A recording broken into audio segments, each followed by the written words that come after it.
Ça fait une grosse différence aussi de savoir est-ce que c'est du succès à courte durée, donc est-ce que le gars c'est un player, un dragueur, séducteur, qui est très bon dans la séduction, auquel cas il est peut-être apte à te donner des conseils sur comment séduire et trouver une femme ou trouver un mari, mais il n'est pas forcément apte à te donner des conseils sur comment construire un long mariage.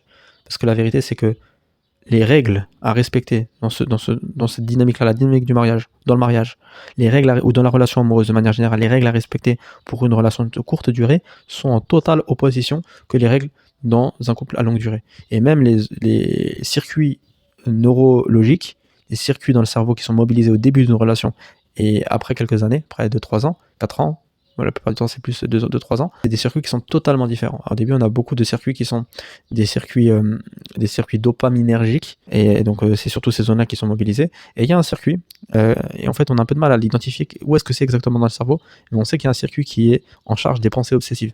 Ça c'est au début de la relation.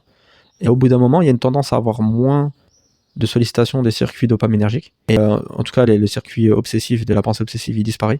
Ce circuit-là, on sait que cette chose-là, elle disparaît au bout d'un moment de 3 ans. Et on a une mobilisation plus importante des circuits qui sont liés à l'attachement, au sentiment d'attachement. Donc c'est des circuits qui sont très différents. Et donc forcément, tout ce qui est dopaminergique, c'est lié à la dopamine. La dopamine, c'est une hormone qui est activée dans le cerveau quand il y a quelque chose de nouveau, quand il y a une expérience nouvelle, quand il y a des récompenses à la clé.